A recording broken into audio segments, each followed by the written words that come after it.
Hello everyone, welcome back to my channel Smiley Joya. তোমরা সকলে কেমন আছো? আশা করি সকলে অনেকটাই ভালো আছো। অনেকদিন পরে একটা ব্লগ নিয়ে চলে আসলাম। প্রথমেই সকলকে জানাই গুড মর্নিং, সুপ্রভাত। এখন সকালবেলা, তো চলো সকালবেলা থেকেই ব্লগটা স্টার্ট করছি। সকাল এখন 10টা, আর 10টার সময় ঘুম থেকে উঠেছি, মানে 10টার একটু আগে। আর এখন শীতের সকাল, এর জন্য সকালবেলা একটু কুয়াশা টাইপের পড়ে, এর জন্যই সকালবেলা ওঠা হয় না। যেহেতু ঠান্ডার সময় আমার সোনামা আর আমার যদি ঠান্ডা লেগে যায়, এই কারণেই মা উঠতে দেয় না। তো 10টার সময় উঠে পড়েছি, আর বাইরে দেখো কত সুন্দর রোদ। আর শীতের সকালের রোদটা প্রচুর মিষ্টি হয়, আর সেই মিষ্টি রোদেই আমরা ঘুরে বেড়াচ্ছি একটু রোদ গায়ে মাখার জন্য। আমরা এখন যে উঠোনে হাঁটাহাঁটি করছি সেটা হলো আমার সোনামায়ের দিদুন বাড়ি। আর এই দিদুন বাড়িতেই আমরা এখন রয়েছি। সোনামাকে তার দিদুনের কাছে দিয়ে এসে আমি ঘরটা সুন্দরভাবে গুছিয়ে নিয়েছি, আর আমার মা তাকে সুন্দরভাবে স্নান করিয়ে দিয়েছে তেল মালিশ করে। এইদিকে আমি সব কিছু সোনামায়ের জিনিসপত্র, তারপরে এই যে গোপাল, আমার ঠাকুর দাদা, রাধা গোবিন্দ, সব ঠাকুর ওখানে রয়েছে। এই ঘরটায় আমি, আমার সোনামা আর আমার মা তিনজনা মিলেই থাকি। আর এইদিকে দোলনা বাঁধা হয়েছে, আর এইখানেই আমার সোনামাটাকে শোয়ানো হয়, দোল দেওয়া হয়। আর সে দোল খেতে খুব ভালোবাসে, এর জন্য বেশিরভাগ টাইমে দিনের বেলায় তাকে দোলনায় রাখা হয়। চলো তোমাদের কাছে একটা কথা শেয়ার করি। কথাটা হচ্ছে, এই দোলনাটা কিন্তু আমার। হ্যাঁ, শুনে অবাক হচ্ছ নিশ্চয়ই। এইটা অবাক হওয়ারই কথা, কারণ মেয়ে মায়ের দোলনায় শুয়ে রয়েছে। এটাও কি কখনো সম্ভব? হ্যাঁ, অবশ্যই সম্ভব। কাঠের দোলনা হলে অবশ্যই সম্ভব। আমার দাদু পেশায় একজন কাঠমিস্ত্রি, আর সেই আমার জন্য এই দোলনাটা নিজের হাতে করেছিল। বাইরে এসে দেখছি আমার মা আমার মেয়ের কাঁথা কাপড়গুলো সুন্দরভাবে ধুয়ে চিপে রোদে মেলে দিয়েছে। আর আমি কিন্তু এই কাজগুলো খুবই কম করি, কারণ আমার ঠান্ডা লেগে যাওয়ার ভয়ে আমার মা আমাকে এটা করতে দেয় না। আমার স্নান করা কমপ্লিট, আর স্নান করেই ঘরে চলে এসেছি। আর ঘরে এসেই প্রথমে সোনামায়ের কাছে চলে এসেছি। কি করে রে তোর মাটা? কি করে? হ্যাঁ, কি করো? আমার মেয়ের মুখের দিকে তাকালে আমি সব দুঃখ কষ্ট যেন ভুলে যাই, কিছুই মনে থাকে না। আমার মেয়ে যেন আমার রাজকন্যা, আমার সুখে থাকার চাবিকাঠি। তাকে পেয়ে আমি ভীষণ খুশি। তারপরেই বসে পড়েছি খেতে, আর রোদের মধ্যে বসে পড়েছি ধোয়া ওঠা ভাতের সঙ্গে শাক ভাজা নিয়ে। আমি কিন্তু শাক প্রেমী মানুষ, শাক কিন্তু খুব ভালোবাসি, আর সবজিও প্রচুর পরিমাণে ভালোবাসি। বাড়িতে কিন্তু আরও অনেক কিছু রান্না হয়েছিল, কিন্তু আমি শুধুমাত্র শাক দিয়ে খাওয়ার জন্য শাক ভাত নিয়েই বসে পড়েছি। খাওয়া দাওয়া করার পরে কিছুক্ষণ রেস্ট নিয়ে তারপরেই বাইরে বেরিয়ে আসলাম সোনামায়ের কাপড়গুলো তোলার জন্য। কাপড়গুলো পাতলা আর হালকা হওয়ার জন্য ওগুলো তাড়াতাড়ি শুকিয়ে যায়, কিন্তু কাপড়গুলো শুকালে কি হবে? এইদিকে কিন্তু কাঁথাগুলো শুকাতে একদমই চায় না, কারণ কাঁথাগুলো একটু হলেও মোটা। আর শীতের রোদ বলে কথা, অতটাও রোদের তাপ নেই। কাপড় জামা শুকানোর দিক থেকে গরমকাল কিন্তু অনেকটাই বেস্ট, কারণ ছায়া জায়গায় কাপড় জামা কাপড় মেলে রাখলে সেটাও শুকিয়ে যায়। তো শীতে খুব একটা শুকাতে চায় না, ঠান্ডা আবহাওয়ার কারণেই নাকি এটা হয়। কাঁথাগুলো যেহেতু শুকায়নি, সেহেতু রোদের মধ্যে আমি কাঁথাগুলো আবার উল্টো করে মেলে দিলাম, আর উল্টো করে মেলাতে আরও তাড়াতাড়ি শুকিয়ে যাবে এই কাঁথাগুলো। চলো শুকনো জামা কাপড়গুলো নিয়ে এখন ঘরে যাওয়া যাক।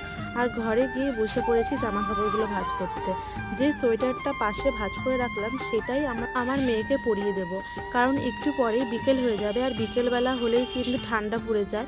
আর ছোট মানুষ যেহেতু, একটু আগে থেকেই আমি সোয়েটারটা পরিয়ে রাখি।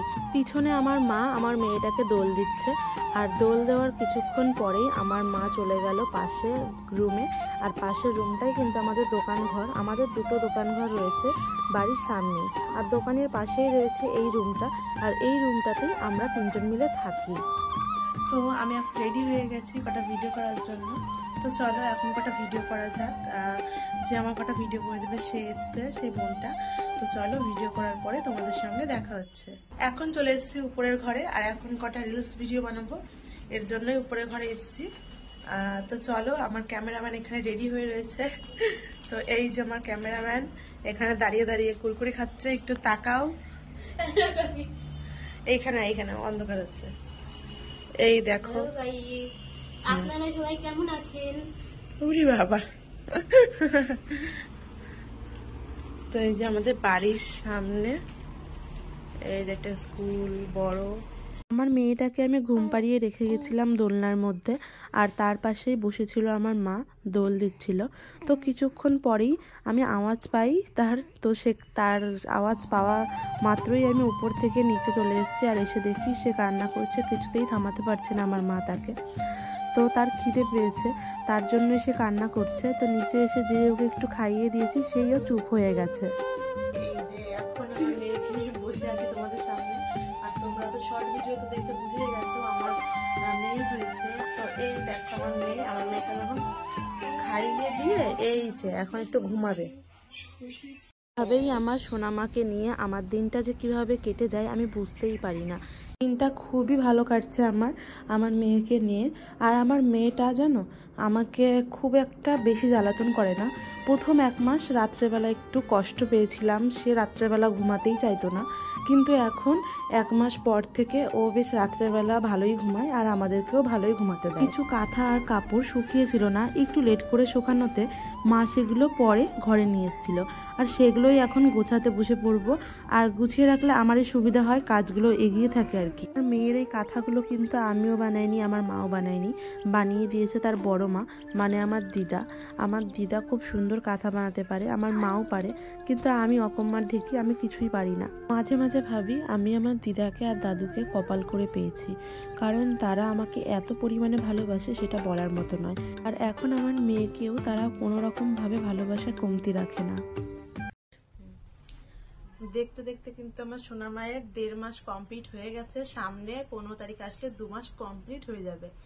আমার সোনামা হয়েছে 15/10/2024-এ, আর এখন 1.5 মাস তো হয়ে গেছে। আর সামনের 15 তারিখ আসলে যেহেতু 2 মাস হয়ে যাবে, তারপরে একটা সুন্দর ব্লগ নিয়ে তোমাদের সামনে হাজির হব। আর আমার সোনামায়ের নাম যদি কেউ জানতে চাও তাহলে অবশ্যই কমেন্ট বক্সে কমেন্ট করে দিও। আর আমরা এখন সোনামায়ের দিদুন বাড়িতেই রয়েছি, আরো 2-3 মাস থাকবো, মানে শীতটা শেষ করে তারপরে সোনামায়ের বাপের বাড়িতে যাবে, আর আমি যাবো শ্বশুর বাড়িতে। আজকের ভিডিওটা এই পর্যন্তই রাখছি, আবারও তোমাদের সামনে হাজির হয়ে যাব নতুন একটা ভিডিওর সঙ্গে। ভিডিওটা ভালো লেগে থাকলে অবশ্যই লাইক, কমেন্ট, শেয়ার আর সাবস্ক্রাইব করে দিও। সবাই ভালো থেকো, সুস্থ থেকো, আর সবাইকে ভালো রেখো। বাই।